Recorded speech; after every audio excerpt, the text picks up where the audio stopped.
উম্মি কাকে বলে? উম্মি মানে যে জানে না, ঠিক আছে, তাহলে উম্মির অনেকগুলো অর্থ আমি বলি, একটা একটা করে শুনেন। দেখেন নবীর বেলায় কোনটা, সবার বেলায় সবটা আসে?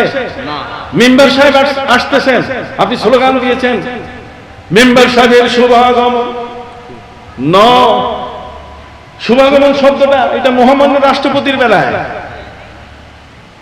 মাননীয় প্রধানমন্ত্রী উনি মাননীয়, একজন সচিব উনি মহোদয়, একজন শিক্ষক তিনি শ্রদ্ধেয়, কথা কন তিনি কি শ্রদ্ধেয়।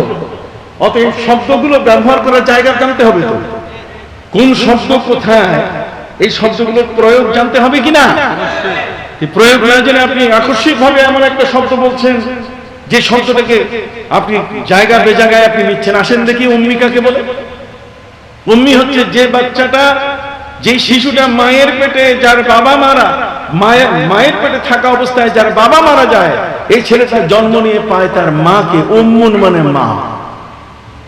এই শিশুটিকে ট্রেস করার জন্য, এই শিশুটি যে বাপ হারিয়েছে মায়ের পেটে থাকা অবস্থায়, কথা বল না, মায়ের পেটে থাকা অবস্থায় কোন শিশু যদি বাবা হারায়, তাহলে জন্ম নেওয়ার পরে সে পায় কাকে? মাকে। তো মায়ের আরবি কি? উম্মুন। এই জন্য ওই ছেলেটাকে, ওই বাচ্চাটাকে কি বলে? উম্মি বলে। উম্মি বললেই বোঝা যাবে যে মায়ের পেটে থাকা অবস্থায় সে বাবা হারিয়েছে। কই এখানে তো আনলেটার অক্ষর চিনে না, লেখাপড়া জানে না, এমন তো নেই। আসল উম্মি শব্দটা আসছে যে মক্কায় জন্মগ্রহণ করে, মক্কাবাসীকে কি বলে? উম্মি বলে। এটা উম্মুল কোরা, এটা সমস্ত গ্রামের মা। কাজে এখানে যেই জন্ম নেয় সেই কি উম্মি। গেল দুই, কথা বলেন। 3 নম্বর, আমরা যারা আছি, যারা এডুকেটেড পারসন, অনেক লেখাপড়া জানে যারা, তারা সবাই উম্মি। আমরা সবাই কি উম্মি? কেন? যে আমরা নবীজির উম্মত।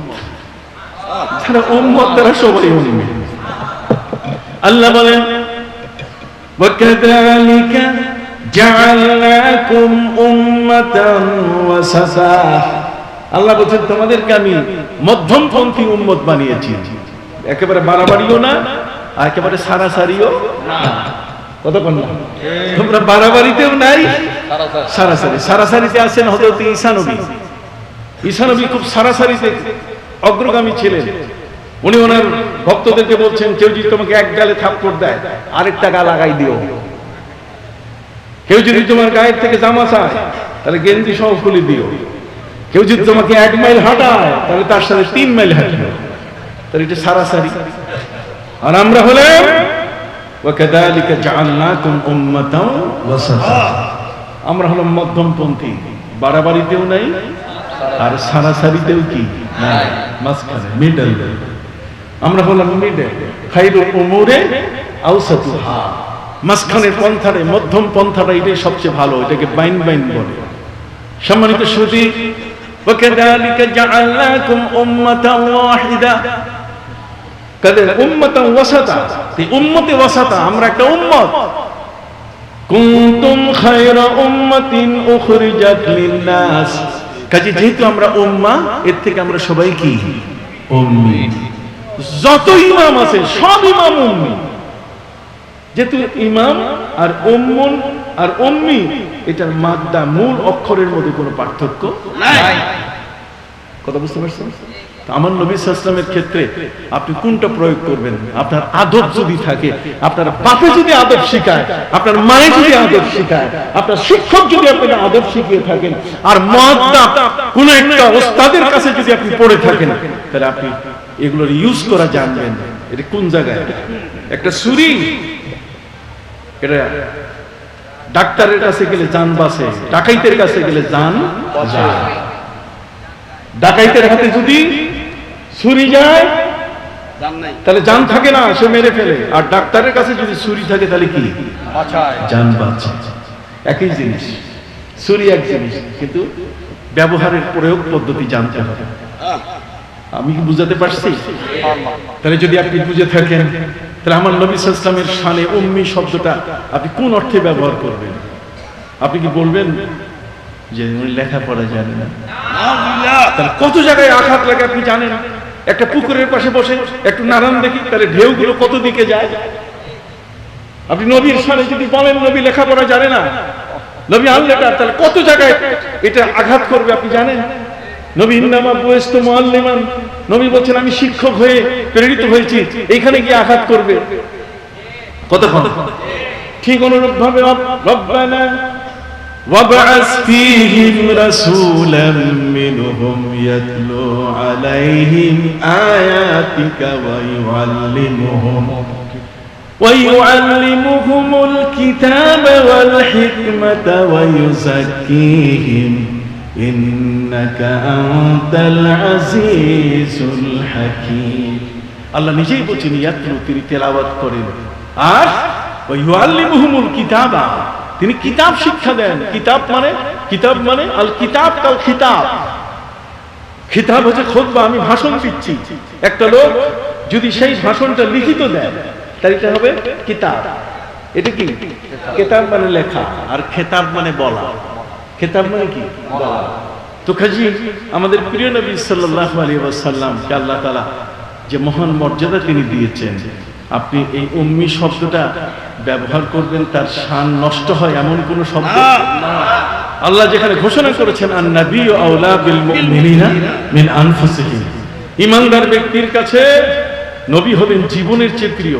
তার জীবনের চেয়ে যে জিনিসটা প্রিয় তার কাছে আপনি দেখবেন একটা সুইয়ের মাথাও যদি সে আঘাত করে এটাও বড় আঘাত মনে হয়। কাজী কিয়ামতের ময়দানে আপনি নবীর হাউজে কাউসার খাবেন, খাওয়ায় ছাড়বে আপনাকে। যেটা আপনি নবীর মাকে মুশরিক বলছেন, বাবাকে মুশরিক বলছেন, কি বলেন? ঠিক না? আপনি নবীর সম্পর্কে বাজে মন্তব্য করেছেন, নবীর মান ক্ষুণ্ণ হয়েছে। অথচ ওয়াতু আযজিরুহু ওয়াতু আক্কিরু, নবীকে আল্লাহ সম্মান করতে বলছেন। ওয়া মান ইউআযযিম শাআইরাল্লাহ ফাইন্নাহা মিন তাকওয়াল কুলুব। বিশাল। এখন আসেন সেই নবীর জন্য আল্লাহ বরাদ্দ দিয়েছেন মাকামে মাকামে মাহমুদ। কি জিনিস আপনি তাফসীর খুলে দেখুন। মাকামে মাহমুদ হলো আল্লাহর কোল। আমার নবীকে আল্লাহ জায়গা দিয়েছেন তার কোলে। নবী আপনি আমার কোলে থাকবেন, সুবহানাল্লাহ। আল্লাহ তার নিজের কোলে নবীকে মাকামে মাহমুদ প্রশংসিত স্থান দিয়েছেন। সেই মাকামে মাহমুদে তিনি মেরাজের ওই সময় আল্লাহ তাআলা তাকে কোলে নিয়েছেন। সুবহানাল্লাহ। নবী আপনি আমার কোলে।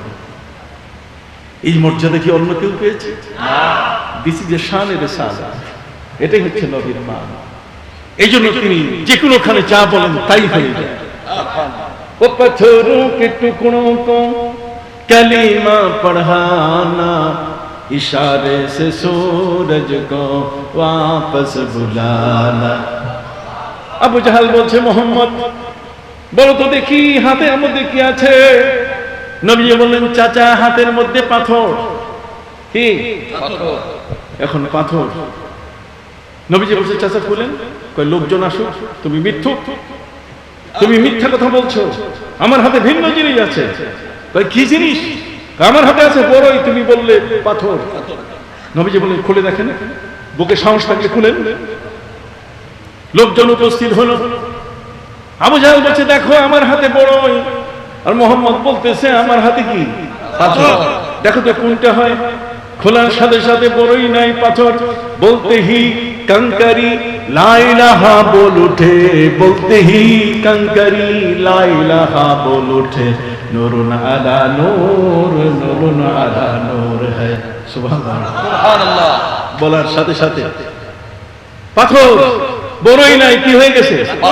নবী যা বলেন তাই। দিস ইজ দ্য শান এর রিসালাত।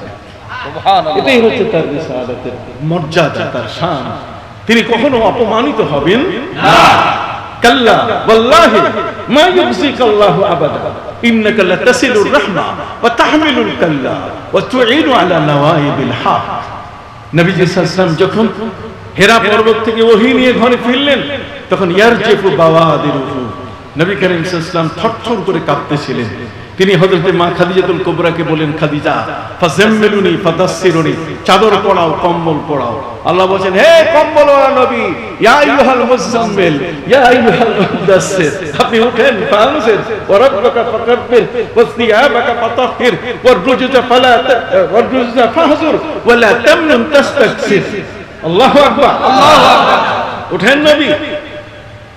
হযরতে মা খাদিজাতুল কুবরা তিনি বলেন নবীজিকে, আমি চাদর জড়িয়ে দিলাম আমার প্রিয় নবী ইসলামের দেহ মোবারকে চাদর জড়িয়ে আমি তাকে আদর করে জড়িয়ে ধরে বললাম, কি হয়েছে আপনার? আমার দিকে তাকান। প্রিয় নবী ইসলাম তিনি বললেন, লাকাদ খাশিতু আলা নাফসি, আমার জীবনের উপরে ভয় হচ্ছে। কিসের ভয়? কোনো ভয় নাই। আমি স্ত্রী, দীর্ঘ 15টি বছর আপনার সংসার করলাম, তুমি তারে বুড়ি কও, তুমি তারে তালাক খাওয়া কও। নবীর স্ত্রী, তোমার মাকে তুমি কোনদিন তালাক খাওয়া মহিলা তুমি বললে, তোমার মা থাপ্পড় দিয়ে 32টা দাঁত ফেলে দেবে, একটা দাঁতও তোমার মুখে রাখবে না। কি বলে? কোন সন্তান কি তার মাকে মহিলা বলতে পারে? মহিলা হচ্ছে থার্ড পারসন একটা শব্দ, মহিলা শব্দটা থার্ড পারসন, মা হচ্ছে সবচেয়ে বড় সম্মানীয় শব্দ। কাজে মা নামটি আমাদের কাছে সবচেয়ে বড় মূল্যবান। মা শব্দটির মূল্য অনেক কি বেশি। যে মায়ের থেকে আজকে পৃথিবীতে আমরা এসেছি, কি বলেন ঠিক কিনা? সে মায়ের অসম্মান হয় এমন কোন শব্দ কি আমরা প্রয়োগ করতে পারি? আর মা খাদিজাতুল কুবরা সম্বন্ধে বলছে, এটা বুড়ি, এটা তালাক খাইছে, তালাক খাই না। নাউজুবিল্লাহ, ইনটেক না, এটা বলছে নাউজুবিল্লাহ, নাউজুবিল্লাহ, ইনটেক না। তুমি কাকে বলো? তালাক শব্দটা তো বলছো। অতএব তালাক, তিনি তালাকি হন না। মা খাদিজাতুল কুবরা কখনো তিনি তালাকি হন নাই। তিনি প্রথম বিয়ে হয়েছিল, স্বামীর ঘরে একটি সন্তান হওয়ার পরে স্বামী মারা গেছে। স্বামী মরলে তালাক হয় না, বেওয়া, বিধবা। কথা বললেন কি হয়? বিধবা হয়, মুতাল্লাকা হয় না। তালাক খেয়েছে এটা হয় না। দ্বিতীয়বার একই ব্যাপার, যে স্বামীর সাথে একটা মেয়ে জন্ম নিয়েছে, আপনি তার ইতিহাস পড়েন। মেয়ে জন্ম নেওয়ার পরে ওই স্বামীও মারা গেল। তিনি সিদ্ধান্ত নিয়েছেন, আর আমি বিয়ে বসবো না, মালামাল ব্যবসা করেই চলবো। এই ব্যবসা করতে গিয়ে এমন একজন বিশ্বস্ত ব্যবসায়ী আমার নবীকে পেয়ে গেলেন। পাওয়ার পরে দেখলেন, কিরে, এ তো ভাউচার বানায় না। এখনকার ব্যবসায়ীরা তারা কি বানায়? খালি ভাউচার বানায়। দোকানদারের 10 টাকার মাল কিনে 20 টাকার ভাউচার বানায়। তেলের দোকান, গ্যাসের ওই সমস্ত ফিলিং স্টেশনে গিয়ে সেখানে 400 টাকার গ্যাস বানায় ফেলে 500 টাকা, 100 টাকা পকেটের মধ্যে দেয়। নবীজি গেলেন, আবার ফিরে আসলেন, মাল সব সেল হয়ে গেছে। তিনি জিজ্ঞেস করলেন মা খাদিজাতুল কুবরা তার গোলাম মাইসারা, কে মাইসারা রে, এতদিন টাকা পয়সা দিয়েছে অনেক ব্যবসায়ীর কাছে, গেছে তো গেছেই, কোনো খবর নাই। বহুদিন করে আসছে, তাও হিসাব নিকাশে লাভ নোকসান বলতে গেলে খালি নোকসান করে আসছে। আর উনি আসলেন, মাল নিয়ে গেলেন আর ফিরলেন, আর মাল হিসাব দিলেন একেবারে পুরা, ভাউচার নাই তেমন একটা। কথা কর রে মাইসারা, কেমন জিনিস হলো? মাইসারা বলছে, ম্যাডাম আমি তার সাথে গেলাম, যে পথটা 6 দিন লাগে যাইতে, ওই পথ একদিনে চলে গেছে। পা বাড়াইতেছে আর মাটিগুলো বোধহয় পায়ের নিচ থেকে যাইতেছে। এটা দুনিয়ার মধ্যে মাসাফাতে বাইদা। আল্লাহর ওলিদের এই ক্ষমতা আছে, তারা ইচ্ছা করলে পায়ে হেঁটে মক্কায় গিয়ে প্রতি ওয়াক্তের নামাজ পড়ে আবার ফিরতে পারে। আল্লাহর ওলিরা, নবী তো বিশাল। হযরত আদম আলাইহিস সালাম এই ভারত উপমহাদেশের শ্রীলঙ্কায় তিনি নেমেছিলেন। তিনি তার জীবনে 40 বার হজ করেছেন। এই জায়গা থেকে তিনি মক্কা শরীফে গিয়ে সেখানে হজ করেছেন, তার 33 কদম ফেলতে হইতে। কত? 33 বার পা উঠাইছেন মক্কা শরীফ হাজি। আর আমরা 6 ঘন্টা প্লেনে থাকি, সিলেট থেকে আরেক ঘন্টা, কি বলে, চট্টগ্রাম থেকে আরেক ঘন্টা বেশি। কথা বলেন না, 7 ঘন্টা, 7 ঘন্টায় যাইতে পারি না। আর বাবা আদম আলাইহিস সালাম গেলেন কি 33টা কদম, খালি পা উঠাইছে আর নামাইছে। উঠান আর নামান, up down, up and down, মাস পা উঠাইছেন আর নিচে নামাইছেন, চলে গেছেন কোথায়? মক্কা শরীফ। কথা বুঝতে পারছেন? নবীজি সিরিয়ায় গেছেন, মাইসারা রিপোর্ট করছে। তিনি রিপোর্ট করছেন তার ম্যাডামের কাছে, তার মনিবার কাছে, যে আমি কোনোদিন দেখি নাই, আমিও তার সঙ্গী হওয়ার কারণে আমিও ওইরকম ভাবে তার সাথেই পাড়ি দিলাম 6 দিনের রাস্তা একদিনে। এই জন্য কবি ফার্সি ভাষায় বলেছেন, শুনিদাম কে দররোজ উম্মীদ বিন শুনিলাম কে দররোজ উম্মীদ ও বিন বদারা ববখশদ বনে কা করিম বদারা ববখশদ বনে কা করিম। আমি শুনেছি ধানের সাথে চিটা পাতান বিক্রি হয়ে যায়, একই ওজনে বিক্রি হয়, অথচ চিটা এটা একটু কাজে লাগে না। আমি শুনেছি কিয়ামতের ময়দানে মহান ব্যক্তিদের যদি বন্ধু হওয়া যায়, তাদের অনুসারী হওয়া যায়, তাহলে ওদের সাথে ওই চিটার মতো একসাথে জান্নাতে ঢুকা যাবে।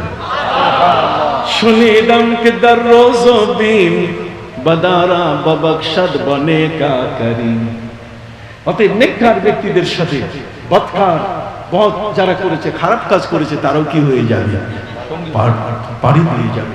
মাইসারা বলছেন ম্যাডাম সিরিয়ায় গেলাম, মালগুলো শুধু নামাইছি, কাস্টমারের অভাব নাই। এগুলো মানুষ সুবহানাল্লাহ কইতেছে না। আরে সুবহানাল্লাহ জায়গা তো এটা কত কম।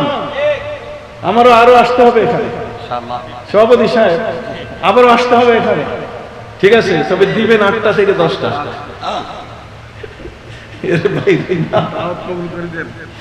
কত বুঝতে পারছি। সম্মানিত সুধী, মাইসারা বলছেন মালগুলো মেলছি, দোকানদার মাল মেলার পরে কত রকম ভাবে বাহানা করে, আসেন সেই জাপানের মাল না জিঞ্জিরা, কইতেছে মেড ইন জাপান, 2 নম্বরে 1 নম্বর বানায়, কত কায়দা করে। এই জন্য নবী বলছেন ইয়া আইয়ুহাত তুজ্জার ফাশুবু বিস-সাদাকা, রে ব্যবসায়ীরা বেশি করে দান করবা, তুমি 2 নম্বর কথা বেশি বলবো। নবীজি বলছেন 1 নম্বর মাল বানাবার জন্য তোমরা 2 নম্বর কথা বেশি বলবে। ফাশুবু বিস-সাদাকা, তোমরা বেশি করে সদকা করবে, দান করবে, যাতে করে রিকভারি হয়ে যায়। সুবহানাল্লাহ। আত-তাজিরুস সুদুকুল আমিন মান নাবিয়্যিনা ওয়াস-সিদ্দীকিনা ওয়াশ-শুহাদা'i ওয়াস-সালিহিন। নবী করিম সাল্লাল্লাহু আলাইহি ওয়াসাল্লাম বলেন সত্য আমানতদার ব্যবসায়ী কিয়ামতের ময়দানে নবী এবং সিদ্দিকের সাথে তার হাসর হবে। সুবহানাল্লাহ। এবং আল্লাহ পাক রব্বুল আলামিন যত রিজিক বরাদ্দ দিয়েছেন, সেই রিজিকের মধ্যে 10 ভাগের 9 ভাগ রিজিক ব্যবসা। 10 ভাগের 9 ভাগ রিজিক কোথায়? ব্যবসায়ী। আর 1 ভাগ পায় চাকরিজীবীরা। এই জন্য সারা মাস অপেক্ষায় থাকে, বেতনটা পাবো, ঔষধ কিনবো, জামা কিনবো, এই করবো সেই করবো। আর ব্যবসায়ীরা যখন যা হয় নিয়ে যাও নিয়ে যাও। কথা বুঝেন না? ব্যবসায়ীদের রিজিক আল্লাহ অনেক বেশি দিয়েছেন। এই জন্য ব্যবসায়ীদেরকে নবীজি বলছেন তোমরা নবী রাসূলদের সাথে তোমাদের হাসর হবে, কিন্তু সততা রাখতে হবে, আমানতদার রাখতে হবে। মাইসারা বলে উঠলেন ম্যাডাম, উনি মালগুলো নামাবার সাথে সাথে কাস্টমারের অভাব নাই, সাথে সাথে বিক্রি হয়ে গেল। সুবহানাল্লাহ। ফিরে আসলাম 6 দিনের পথ। কয় দিনে? Expressway Chittagong, Dhaka to Chittagong, আগে তো 4 ঘন্টা, এখন নতুন ট্রেন আসতেছে 1 ঘন্টা। আমেরিকা বাংলাদেশ থেকে 22 ঘন্টা, দুবাই, আবুধাবি, বিভিন্ন জায়গায় ওভারস্টে, ট্রানজিট। আর এখন নতুন প্লেন তৈরি করতেছে, ঢাকায় উঠবেন, চক্ষু বন্ধ করে খুলবেন, 30 সেকেন্ডের মধ্যে আমেরিকা। 30 সেকেন্ডে আমেরিকা, এত দ্রুত চলে যায়। সুবহানাল্লাহ। বিশ্ব এগিয়ে চলেছে বহু দূরে। আমরা হুজুররা বসে আছি তালাকের ফতোয়া নিয়ে। বিশ্ব যখন এগিয়ে চলেছে, আমরা আছি ঘরে বসে, বিবি তালাকের ফতোয়া দেই, কোরআন হাদিস চষে চষে। আমরা এই পর্যন্ত আছি, আগাতে পারছি না। আজ আমাদের অনৈক্য, সুন্নিরা আজকে একে অপরকে গালি দিচ্ছে, যে কারণে ওয়াহাবিরা সুযোগ পাচ্ছে। সুন্নিরা আজকে এক হচ্ছে না, যে কারণে আজকে আমাদের সমাজের মধ্যে এই সমস্ত বাইরের মানুষগুলো প্রবেশ করে নতুন নতুন মাসলা মাসাইল দিয়ে আমাদের ইয়াং, আমাদের যুবক, আমাদের ইয়ুথ, আমাদের কলিজার টুকরা ভবিষ্যতের প্রজন্মগুলোকে ধ্বংস করে দিচ্ছে। এই জন্য আমাদের কঠিন ভূমিকা পালন করতে হবে। কোন অবস্থাতে এই মাহফিলগুলো বেশি করে করতে হবে, শুধু এক এলাকা কেন্দ্রিক যেন না হয়। কথা বুঝতে পারছেন? আমি এখনই শেষ করে দেবো। সব আজকে করলে আগামী বছর কি করব? সম্মানিত সুধী, এতটুকু বলতে চাই সহজ ভাষায়, আর সেটা হলো যে মাকামে মাহমুদের মালিক আমার নবীকে করে দিলেন। আবু জাহালের মতো একজন ব্যক্তি হাতের মধ্যে কি বড়ই হয়ে গেছে, কি পাথর। এই জন্য কবি বলছেন ও পাথর কে টুকড়োं को कलीमा पढ़ाना, इशारे से सूरज को वापस बुलाना। হযরত আলী রাদিয়াল্লাহু তাআলা আনহুর জন্য তিনি সূর্যটাকে আসর করে দিলেন। সুবহানাল্লাহ। This is a power of attorney. এটা হচ্ছে আল্লাহর পক্ষ থেকে তাকে সেই ক্ষমতা দেওয়া হয়েছে। সূর্য তার গোলামি শুরু করেছে, চন্দ্র তার গোলামি করে, উস্তুনে হান্নানা তার গোলামি করে। কতক্ষণ উস্তুনে হান্নানাকে বললেন, তোমাকে আমি কোন গাছে বনের গাছ বানাই দেই, তোমার মাথায় সুস্বাদু ফল আসবে, সারা পৃথিবীর মানুষ পাগল হয়ে তোমার কাছে আসবে, আর না হলে তোমাকে জান্নাতের গাছ বানাবো। উস্তুনে হান্নানা গাছের কাটা ডালটা বলছে, আমি জান্নাতে যাব। নবী বলছেন, আফআলু কাযা ইনশাআল্লাহ, তোমার দাবি আমি পূরণ করব, তুমি জান্নাতে প্রবেশ করো। সেই উহুদ পাহাড়ের বুকে যখন উঠেছি তখন সে আন্দোলিত হয়েছে, তখন সে আনন্দে নেচে উঠেছে আমাকে পেয়ে। আমি তার বুকের উপরে পা রেখেছি। আমার নামের দোয়া হয়েছে মাকামে ইব্রাহিমে। মাকামে ইব্রাহিমে নবী ইব্রাহিম আলাইহিস সালাম কাবা নির্মাণ শেষে যখন দোয়া করছিলেন, রব্বানা ওয়াবআস ফীহিম রাসূলাম মিনহুম, আমার নামের দোয়াটা হওয়ার কারণে এই মাকাম ইব্রাহিম জান্নাতি পাথরটা সে পাগল হয়ে আমার মহব্বতে নবী ইব্রাহিমের পা দুখানা নিজের বুকে ধারণ করে সে মোমের মতো গলে গেছে, যাতে নবীর প্রেম এর বাস্তব রূপ স্মৃতি হয়ে যেন আমি পৃথিবীর বুকে টিকে থাকতে পারি। তাহলে নবীর কদমের, নবী ইব্রাহিমের কদম মর্যাদাবান হয়েছে আমার নবীর দোয়ার কারণে। কতক্ষণ আমার নবীর কি দোয়ার কারণে। সুবহানাল্লাহ বলেন। আজকে মাকামে ইব্রাহিম এই পৃথিবীর মধ্যে তার অবস্থান নির্ধারিত করে আছে মুসাল্লা আল আবরার, মুসাল্লা আল আবরার, নির্ধারিত জায়গায়। এটা আমার নবীর নামের দোয়া তার বুকে হওয়ার কারণে সে আমার নবীর স্মৃতিটাকে, যেটা আমার বুকে সে দোয়াটি হয়েছে, রব্বানা ওয়াবআস ফীহিম রাসূলাম মিনহুম। আমাদের প্রিয় নবী সাল্লাল্লাহু আলাইহি ওয়াসাল্লাম বলেন, আনা মিন দুআই ইব্রাহিম ওয়া মিন বিশারাতি ঈসা ওয়া মিন দুইয়া উম্মি। আমি হলাম ইব্রাহিম নবীর দোয়ার ফসল, আমি হলাম হযরত ঈসা নবীর শুভ সংবাদের মহান ব্যক্তি, মুবাশশিরান বিরাসূলিন ইয়াতি মিন বাদি ইসমুহু আহমদ। আমি হলাম আমার মায়ের স্বপ্ন। আমার মা স্বপ্নে দেখছেন যে তার পেটে আমি নূর, আর সেই নূরটা নাওয়ার মাশারিকাল আরদে ওয়া মাগারিবা, সারা পৃথিবীর পূর্ব থেকে পশ্চিম প্রান্ত আমার মা আমাকে গর্বে রেখে এই নূরের আলোতে তিনি সেই ইয়েমেনের প্রাসাদগুলো পর্যন্ত তিনি দেখা শুরু করেছেন। আমি কি আপনাদেরকে বুঝাতে পেরেছি? কাজে সেই শানের সালাত এটাকে আমাদের ধরে রাখতে হবে। আর সৃষ্টির রহস্য তো নবীকে নিয়ে। সৃষ্টির রহস্য কি? নবীকে। আমি একটা কবিতা করে শেষ করে দেব।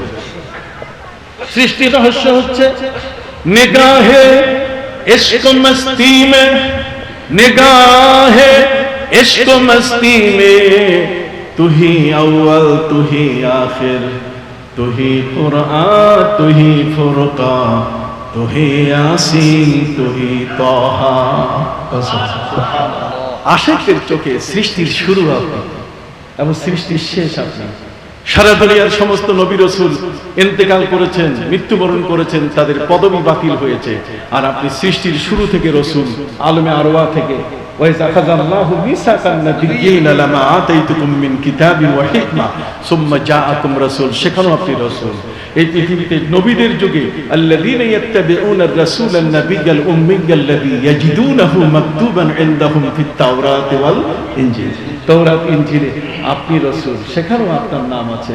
ঠিক অনুরূপ জন্মের মুহূর্তেও আপনি রাসূল, পৃথিবীতে জন্ম নেওয়ার পরও আপনি রাসূল, 40 বছরের আগেও আপনি রাসূল, 40 বছরের পরও আপনি রাসূল, ইন্তেকালের পরও আপনি রাসূল। আপনি রওজা মুবারকে হায়াতুন নবী, আপনি জিন্দা নবী। সুবহানাল্লাহ বলেন। আপনি হায়াতুন নবী। এরপরে হাসরের ময়দানেও আপনি রাসূল, কিয়ামতের ময়দানেও আপনি রাসূল, আপনি জান্নাতেও কি রাসূল। আপনার পদবি আল্লাহ কখনো বাতিল করবেন না। শানে রিসালাত আপনার রাসূল হওয়া সবখানে প্রমাণিত। বুঝতে পারছেন? আজকের এই পর্যন্ত। শ্রদ্ধাভাজন সভাপতি, আমার দুই পাশে, এক পাশে মেয়র সাহেব, আরেক পাশে আমার ভাই মৌলানা সাহেব সহ এখানে পেছনে আলিম ওলামা, আপনারা যারা আছেন, আমি বিনয়ের সাথে অনুরোধ করবো এই মাহফিলটিকে ধরে রাখবেন। এগুলো আরো বারবার আরো অন্য জায়গাগুলোতে করা শুরু করবেন। আমরা যদি চর্চা না করি, নবীর নামে ইহুদিরা কখনো দরুদ পড়ে না, নবীর নামে খ্রিস্টানরা কখনো দরুদ পড়ে না, নবীর নামে পৃথিবীতে বৌদ্ধরা কখনো দরুদ পড়ে না, নবীর নামে আমাদের অমুসলিমরা কেউ দরুদ পড়ে না। একদল ভিতরে আমাদের ঢুকছে, তারাও দরুদ পড়তে দেয় না। এই বেদাত ওই বেদাত, সব বেদাত। কথা বুঝতে পারছি? কাজেই তাদের খপ্পর থেকে আল্লাহ আমাদেরকে রক্ষা করুন। সবার সুস্থতা কামনা করে ইসলামী একতা সংঘ, তার সদস্য এবং যারা আজকের এই আয়োজন করেছে তাদেরকে মোবারকবাদ জানিয়ে তারা যেন এটা চালিয়ে যেতে পারে এই দোয়া রেখে আজকের মতো এখানে শেষ করছি। আসসালামু আলাইকুম ওয়া রাহমাতুল্লাহি ওয়া বারাকাতুহু।